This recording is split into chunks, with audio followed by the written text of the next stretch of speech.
Welcome back to the channel. My name is Shalyn. I'm with Resilience and Redemption, and I am wanting to talk about shame today.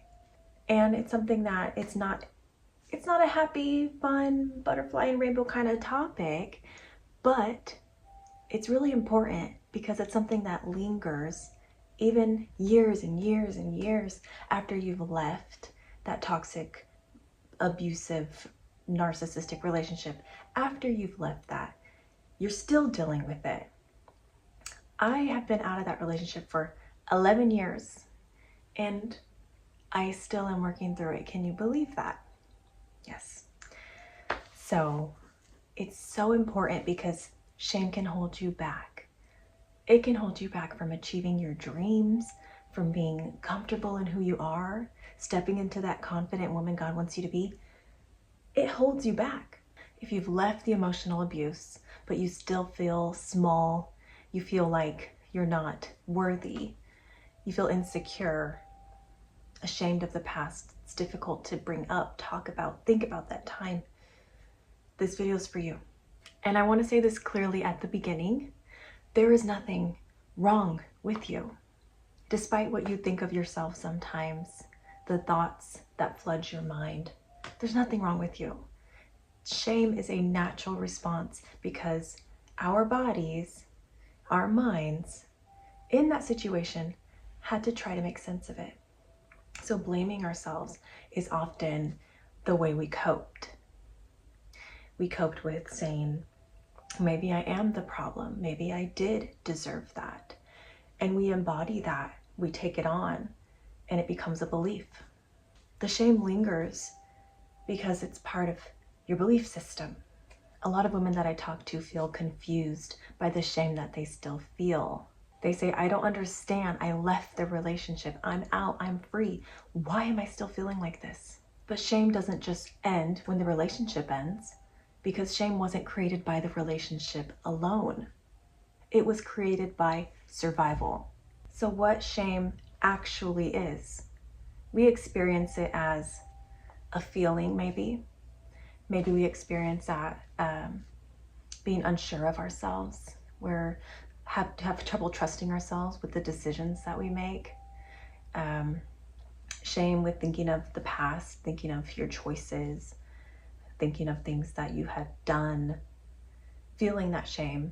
But where does it originate from? What is the root of it?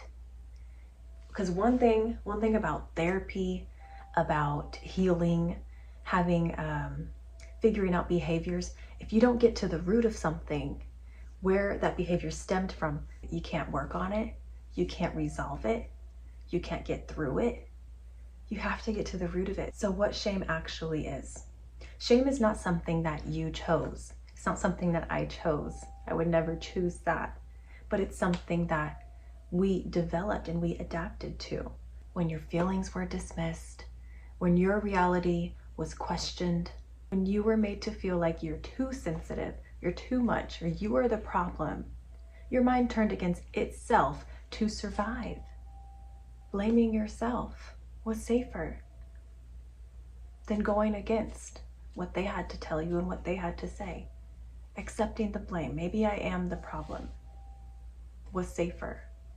Shame stayed with you because it once protected you. When you were in that situation, it did serve you. That was the safer option. But now that you are out and you are free, it's time to claim that. It is time to embody that. It is time to let those old ways go. It does not serve you anymore. Walking around being unsure of yourself, unsure of your actions, your words, your thoughts, that doesn't serve you. So recognizing it, knowing why it happened and that it wasn't your fault. Do not take the blame. This type of trauma, this type of abuse rewires your brain. It rewires it. That is not something you chose to do. And if you knew it would have happened, you wouldn't have even stepped into that relationship. We're not blaming ourselves in 2026. okay? You didn't deserve it. I didn't deserve that. Why does it feel so personal? Over time, emotional abuse teaches you to monitor yourself. You question your tone, your reactions, your needs, and eventually that voice becomes internal, becomes your inner critic. So even when the abuse ends, the self-blame does not, because your body learned that self-blame is safer than conflict. That doesn't make you weak, that makes you adaptive. Leaving the relationship doesn't automatically tell your body that it's safe now.